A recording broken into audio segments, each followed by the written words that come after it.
नमस्कार. एक दिवस सेलिब्रिटी सोबत या आपल्या कार्यक्रमात आपल्या सगळ्यांचं स्वागत आहे.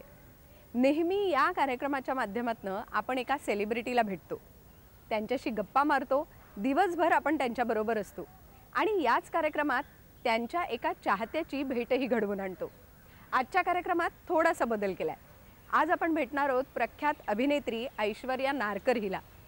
पण आज आपण तिच्या घरी न जाता तिच्या एका चाहतीच्या घरी तिला घेऊन जाणार आहोत. त्यामुळे त्या चाहतीसाठी ही एक अनोखी भेट असणार आहे. आज ऐश्वर्या नारकरचा ठाण्यात प्रयोग आहे, त्यामुळे आज ठाण्यात तिला गाठलंय आणि इथेच ती आत्ता येईल. मी वाटच बघते तिची. ती आली की तिच्या चाहतीकडे आपण घेऊन जाऊ आणि गप्पा मारू. बहुतेक आलीच ती.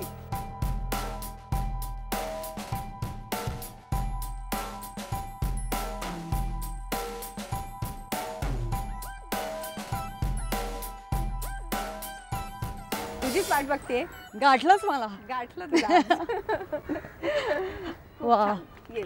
हॅलो. आज आम्ही थोडासा बदल केलाय. मी आत्ताच आपल्या सगळ्यांना कल्पना दिली की एरवी आम्ही तुझ्या घरी येतो खरं म्हणजे, बरोबर, पण आज तुझ्या एका चाहतीकडे आपण तुला घेऊन जातोय आणि तुझा प्रयोग आहे मला वाटतं संध्याकाळी. सोबत संगीतचा प्रयोग आहे 8:30 वाजता आणि मला आवडलं असतं तुम्ही सगळे माझ्या घरी आला असतात तर, पण मग भेट होणं खूप लांबलं असतं. त्यामुळे आजची ही युक्ती बरी आहे जरा.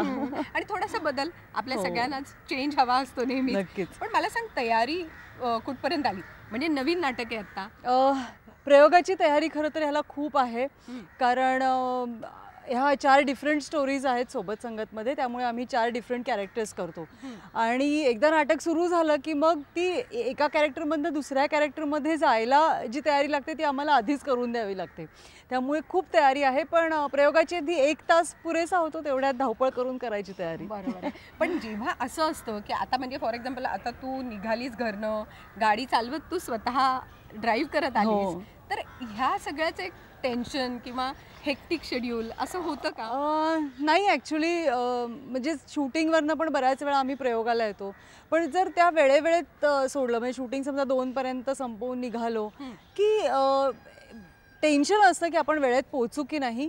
पण इफ इन केस ट्रॅफिक मिळालं नाही आणि वेळेत पोहोचलो की मग तेवढं टेन्शन नसतं, ते मॅनेज होतं. कारण आता इतकी वर्ष केल्यामुळे सवयही झालेली आहे. फक्त थोडा रुळायला वेळ जातो काही प्रयोग नवीन नाटक असताना, पण एक 5-6 प्रयोगानंतर कम्फर्ट लेवल येते आपल्याला. बरोबर. आणि मला वाटतं आता ती कम्फर्ट लेवल तुला आलेली आहे. हो. प्रेक्षकांच्या काय प्रतिक्रिया आहेत साधारण? कारण आज आपले प्रेक्षक बघतात. लोकांना खूप आवडतंय. खरं तर अगदी प्रामाणिकपणे सांगायचं तर मी खूप वेगवेगळ्या भूमिका करते. म्हणजे आजपर्यंत तुम्ही मला साडीत आणि खूप सोबर अशा भूमिकांमध्ये बघितलं असेल, पण सोबत संगतच्या 4ही स्टोरीज खूप डिफरंट आहेत आणि त्यातली कॅरेक्टर्स पण खूप वेगळी आहेत. म्हणजे तुम्ही जर बघाल तर खूप मजा येईल तुम्हाला. थोडंफार म्युझिकल आहे आणि गंमत येईल. वा. आणि मला वाटतं आज तुला साडीपेक्षा असं ड्रेसमध्ये बघताना बरं वाटतंय आम्हाला, आणखीन वेगळं. मला वाटतं आपण जाऊया, कारण ती वाट बघतीये आणि तिच्या घरी आपण गप्पा मारूया. येस, चल.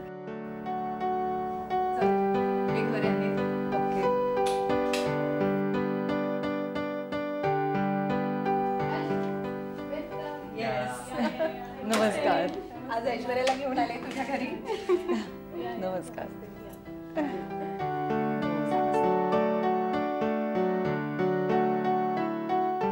छान आहे घर तुमचं. बसा तुम्ही पण. आज म्हटलं खास तिची तुझी भेट घडवून आणावी. खूप आनंद वाटला आज ऐश्वर्या आमच्याकडे आली आहे. मला पण खरंच खूप छान वाटलं, कारण वेगळ्या ठिकाणी नवीन ओळखी होतात. बरोबर. म्हणजे काय म्हणतो आपण, विचारांची पण देवाणघेवाण होते. मजा. आणि नेहमी आम्ही असंच करतो की आम्ही त्यांच्या घरी जातो, तर आज खास तुझी इच्छा होती म्हणून तिला तुझ्या घरी घेऊन. थँक्यू. मला पण खूप छान वाटलं. गप्पा मारणार होतो. अगदी अगदी अगदी. तुम्ही आता गप्पा मारा छान. मी तुमच्यासाठी छान गरम गरम चहा बनवते. ओके. अच्छा अच्छा. आता संध्याकाळी तुझा प्रयोग आहे. हो, त्यामुळे आपल्याला पट्टा गप्पा मारून निघायला लागणार. येस, पण प्रयोगाची तयारी कुठपर्यंत आणि कशी करतेस प्रयोगाची तयारी? म्हणजे पर्टिक्युलर प्रयोगाची म्हणशील तर 1 तास आधी जनरली तयारी असते. कारण ह्या सोबत संगतमध्ये आम्ही ना मी, संपदा कुलकर्णी आणि अवी, आम्ही 3 जण आहोत आणि आम्ही 4 डिफरंट स्टोरीज परफॉर्म करतो. त्यामुळे कसं होतं की 4 वेगवेगळी कॅरेक्टर्स आहेत. अदरवाईज नॉर्मल नाटकात कसं होतं, एक अंक पडला की पुढच्या अंकाची तयारी, पण कॅरेक्टर्स सेम राहतात, त्यामुळे काही फार त्याच्यात तयारी करायची नसते. पण ह्याच्यात लिटरली पहिल्या अंकात 2 गोष्टी, दुसऱ्या अंकात 2 गोष्टी, त्यामुळे ती तयारी खूप असते. आणि मग अगदी छोटं कानातलंही असेल ते पण आम्हाला विंगेत आम्ही एक रूम करून ठेवलेली आहे. त्या रूममध्ये आम्ही सगळी तयारी केलेली असते, कारण मेकअप रूममध्ये जाईपर्यंत पण वेळ नसतो आम्हाला, तेवढा कमी वेळात चेंजिंग आहे. तर ते कानातले पण आणून ठेवायचे असतात, कपडे आणून ठेवायचे असतात, म्हणून तिथे वेळेवर जायला लागतं. कारण जर एक गोष्ट जरी राहिली ना तरी ती खूप गोंधळ करू शकते. बरोबर. आणि कॉस्ट्युम पण प्रत्येक वेळी वेगळा असेल ना? प्रत्येक वेळी वेगळा आहे आणि प्रत्येक स्टोरीतही बऱ्याच वेळा 3-3, 2-2 कॉस्ट्युम्स आहेत. ते सगळेच आम्हाला तयारी करून ठेवायला लागते की काय कसं केल्यानंतर पटाक्कन आपण रेडी होऊ. बरोबर. त्यामुळे जरा तिथे वेळेत जाणं आणि हे करणं. मेकअप तर साधाच आहे, गेटअप्स असे मेकअप वाईज खूप नाही आहेत, पण कॉस्ट्युमचे गेटअप्स वेगवेगळे आहेत. बरोबर. त्यामुळे जरा तयारीला वेळ लागतो. म्हणजे नाटकाची कोणत्याही तयारी करायची तर ह्या सगळ्या गोष्टी पाळायला लागतात, म्हणजे तेवढं वेळेवर सगळं करावं लागतं. पण मला एक सांग की अगदी आता इतकी वर्ष, तू आता किती वर्ष झाली ग? मी 93ला केलं पहिलं नाटक. म्हणजे झाली जवळजवळ 18-19-20 वर्ष जवळजवळ झाली. पण असं कधी झालंय का की एखादी गोष्ट मिळाली नाही, आयत्या वेळी सापडलं नाही आणि फजिती झाली? लकीली नाही झालंय तसं. गंध निशिगंधाचं नावाचं माझं पहिलं नाटक. बरोबर. आणि त्याच्यात चेंजेस होते, पण खूप वेळ होता मध्ये, म्हणजे असं काही नाही की अगदीच ब्लॅकआउटमध्ये रेडी व्हायचं असं काही नव्हतं. पण तरी सुद्धा माझं पहिलं प्रोफेशनल नाटक आणि त्या साड्या नेसायची सवय नसते आपल्याला तेवढी, कॉलेजमध्ये होते मी, त्यामुळे जरा अशी धाकधूक असायची. तुझ्याकडनं ऐकायला जरा वेगळं वाटतंय, कारण तुला आम्ही साडीतच बघतो. म्हणजे मी नेसायचे साड्या आधी, पण असं पटकन नेसली आणि आता एंट्रीज घेतली असं नाही होत ना, म्हणजे त्याच्यासाठी धाकधूक होते ती. तर तसं असायचं. एक एंट्री माझी फक्त खूप फास्ट चेंजिंगची होती, पण तरी सुद्धा मी मेकअप रूममध्ये साडी ठेवलेली असायची आणि मग मी खूप धावत जायचे. आणि मला ना तेव्हा असं एक फिलिंग असायचं की आपण स्टेजच्या मागे असं धावत गेलो की लोकांना वाटेल आई शपथ ही खूप पटकन रेडी होऊन आली, ही खूप मागे धावत गेली, धावत आली आणि असं दिसत नाही, असं खूप फिलिंग असायचं. पण आता कळतंय की आपण मागे हालचाल खूप न करता तुमचा एकदम वेगळा अपिअरन्सनी तुम्ही जर एंट्री घेतली तर ते जास्त भावतं. म्हणजे लोकांना कळत नाही की अरे 1 मिनिटात नऊवारी नेसली, 1 मिनिटात साडी चेंज केली, असं म्हणजे 1 मिनिटं पण खूप असतं त्या ब्लॅकआउटला. पण तरी सुद्धा ते पटकन झालं, हे फिलिंग देणं लोकांना जास्त. बरोबर. आणि ते पहिलंच नाटक होतं, म्हणजे गंध निशिगंधाचा पासून तुझी सुरुवात झाली. म्हणजे पहिलं प्रोफेशनल नाटक. त्याच्या आधी मी तुला अगदीच सांगते, मी बालनाट्य केली. बरं. म्हणजे शाळेत असताना लिटिल थिएटर म्हण किंवा कुमार कला केंद्र या सगळ्या स्पर्धा केल्या शाळेतून. पांडुरंग घांगरेकर म्हणून आमचे सर होते आणि दीपाली काळे आमच्या शाळेतल्या शिक्षिका. तर त्यांनी म्हणजे अगदी सुरुवातीला जायचं झालं ना तर मी ऍक्टिंग बिक्टिंग करू शकेन असं काही वाटलंच नव्हतं, कोणाला नव्हतं. म्हणजे प्रोफेशनलचं सोडूनच आहे, पण बेसिक ऍक्टिंग करणं स्टेजवर हे पण नाही.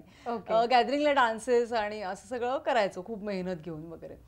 तर मला ना त्या आमच्या घांगरेकर सरांनी बालनाट्यासाठी सिलेक्ट केलं. ते आमच्या घरी येणं जाणं होतं, फॅमिली फ्रेंड सारखे होते ते. आणि आईला ते म्हणाले की पल्लूला घेतोय नाटकात मी. पल्लू म्हणजे पल्लवी, तुझं आधीचं नाव. तर पल्लूला नाटकात घेतो. आईला म्हणजे असं अटॅक यायचं वाक्य होतं, नाटकात ही काम करणार. तेव्हा मी 5वीत 6वीत वगैरे होते.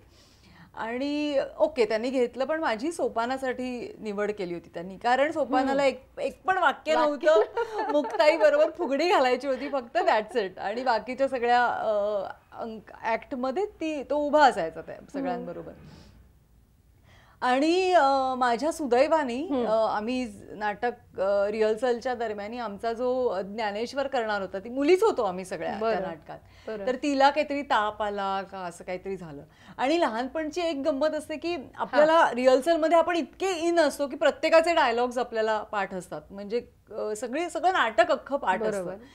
त्यामुळे त्याचा फायदा झाला मला. मग मला सर म्हणाले की काय ज्ञानेश्वर करशील का? पण लहानपणी आपल्याला काही बर्डनच नसतं ना, म्हणजे आपण कसं करू काय करू याची भीतीच नसते, कारण आपल्याला माहिती आपण करू तेच चांगलं, हा कॉन्फिडन्स असतो. आणि मग तशा ह्यांनी माझी ती सुरुवात झाली.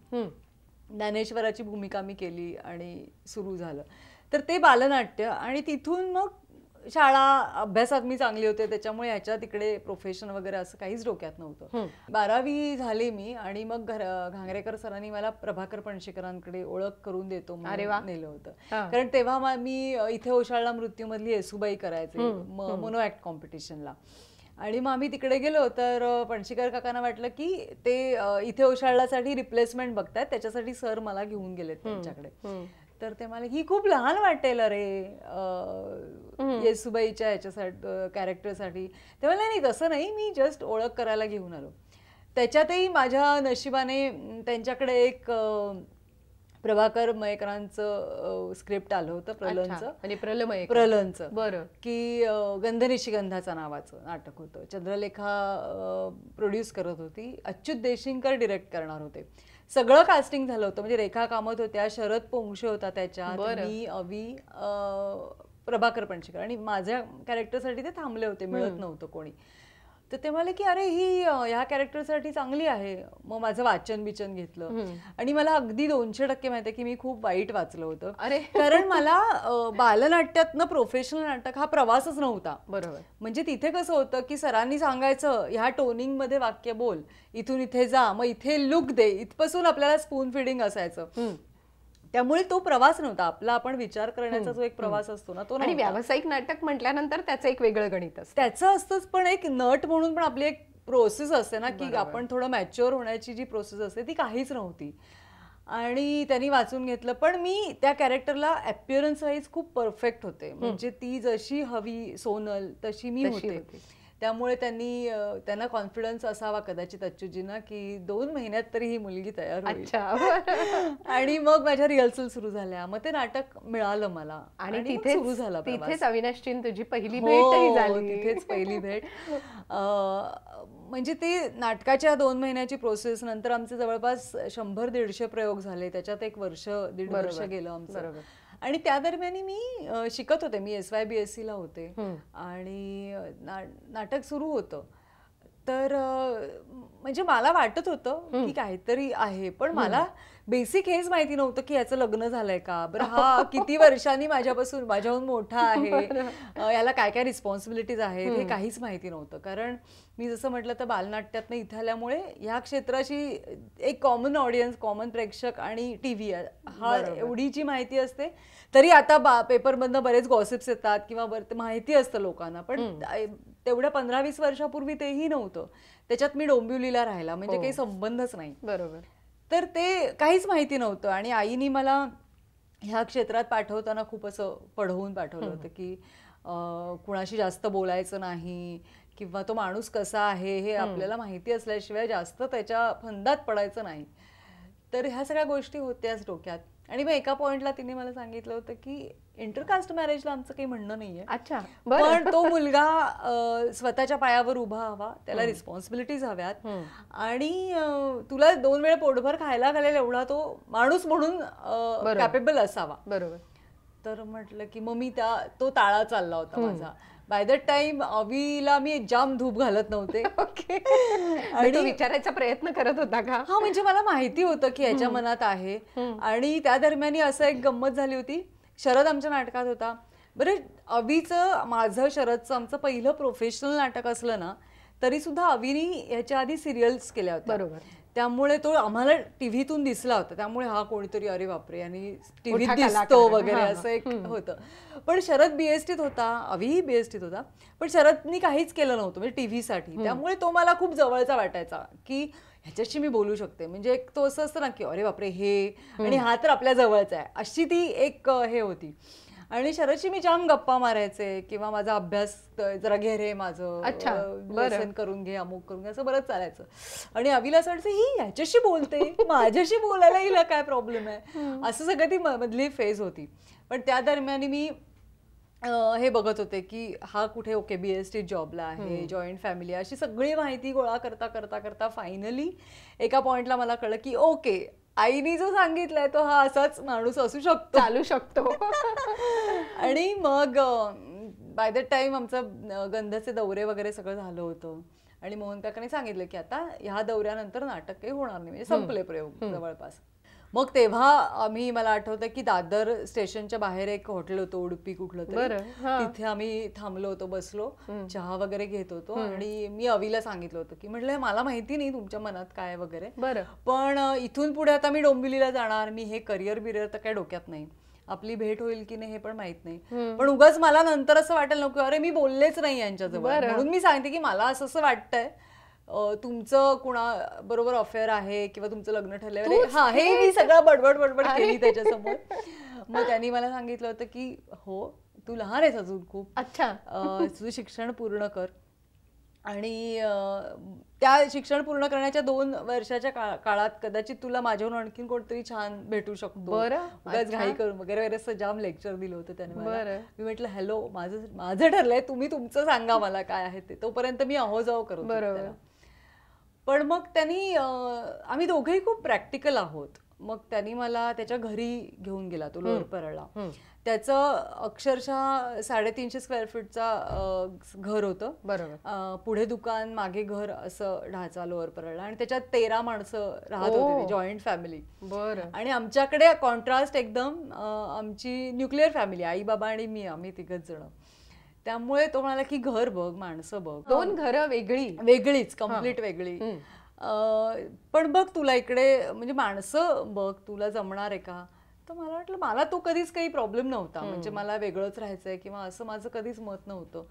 आणि मग ते सगळं सुरळीत झालं आणि लग्न झालं. म्हणजे आमच्या लग्नात मला आठवतं की असं काहीच कधी ड्रामा झाला नाही, म्हणजे माझ्या आई बाबांनी पण असं कधीच म्हटलं नाही की अरे बापरे असं आहे का तसं आहे का वगैरे, काही नाही. बाबांनी मला फक्त एकदा विचारलं होतं की आम्ही बोलणी करायला जातोय, तुमचं नक्की आहे ना?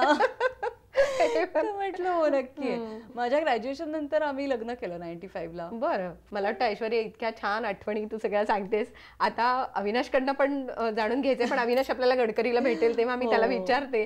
पण खरंच हा सगळा प्रवास आज एकदा डोळ्यासमोरून उलगडला जातोय नाही का? आता बऱ्याच वेळ तुमच्या गप्पा मी ऐकते आणि झाल्यात, आता तुम्ही थोडासा ब्रेक घ्या, चहा घ्या आता.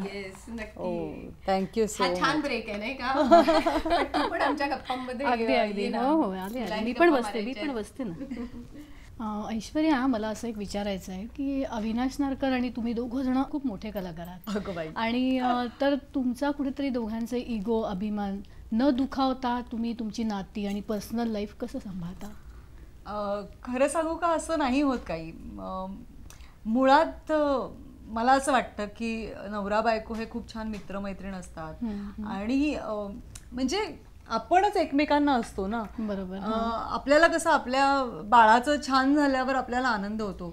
मला असं वाटतं की त्याच भावना नवरा बायकोच्या बाबतीत पण असतात आणि असायला हव्यात. तसं कधी काही अडचण नाही. ऍक्च्युली तुम्हाला अगदीच आश्चर्य वाटेल, पण मी या क्षेत्रात जी आले ना, ती मला अविनी पुश केलं म्हणून आले, अदरवाईज मी नसते आले. कारण बेसिक माझी टेंडन्सी 9 to 5 ऑफिस करायचं, घरी संसार, फिरायला जाणं संध्याकाळी वगैरे, ह्या मेंटॅलिटीची आहे मी. पण अविनी मला ॲड फिल्मसाठी पुश केलं की नाही, तुझा ऑडिशन्स दे, रिजेक्ट होशील पण ॲटलिस्ट तिकडे गेलं पाहिजे. किंवा माझ्या सासरच्यांनी सांगितलं की नाही कर तू, त्यांना काहीच प्रॉब्लेम नव्हता या ॲक्टिंग याच्यात मी आले तर. आणि मग हळूहळू प्रोजेक्ट्स मिळत गेली, मी करत गेले. पण जर माझ्या मताला तो सहमत झाला असता तेव्हाच, तर मे बी मी कुठल्या तरी ऑफिसमध्ये असते आता, आणि त्या पद्धतीचं लाईफ असतं. त्यामुळे असं नाही होत, इगो नाही होत. म्हणजे मला असं वाटतं की जेव्हा त्याला छान प्रोजेक्ट मिळतं, त्याला काही अवॉर्ड्स मिळतात, तेव्हा खूप छान वाटतं मला. तुलाही खूप आनंद होतो. हो, म्हणजे काही झालं तरी आपलीच आहेत ना अवॉर्ड्स, म्हणजे ते आपल्या घरात आले, हे एक फिलिंग असतं आम्हाला दोघांना.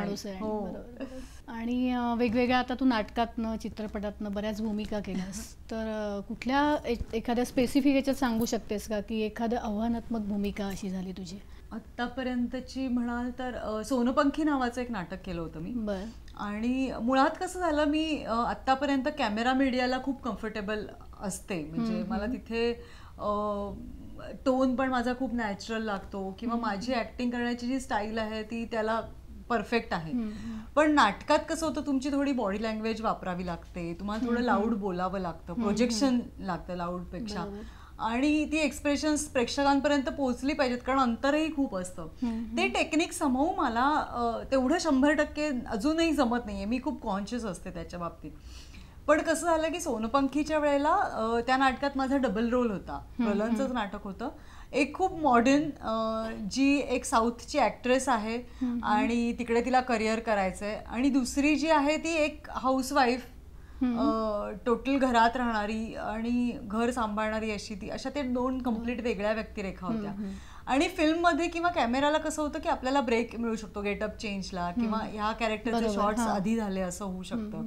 पण नाटकात ते एकदा सुरू झालं, एकदा ती फटाक्याची माळ लागली की ती संपल्याशिवाय काही थांबत नाही. त्यामुळे मग ते चेंजेस खूप डिफरंट असतात आणि खूप डिफिकल्ट पण असतात, कारण त्या तेवढ्या ब्लॅकआउटमध्ये तुम्ही इकडनं इकडे येताना तुमचा लुक चेंज झाला पाहिजे. त्याचबरोबर तर त्या नाटकात एक होत होतं की गेटअप वाईज मी वेगळी दिसवते, पण ती वेगळी व्यक्तिरेखा आहे असं एस्टॅब्लिश होत नव्हतं. पण समोर ग्रँड रिहर्सलला मला एक वेगळा आवाज सापडला, म्हणजे टोन मी बदलला मॉडर्न कॅरेक्टरचा, आणि मग ही नॉर्मल माझ्या पिचमध्ये आणि ती थोडीशी वरच्या पिचमध्ये लाईट ह्याच्यात, आणि मग तो आवाजात पण डिफरन्स यायला लागला, आणि मग ते कॅरेक्टर्स 2 डिफरन्शिएट झाली.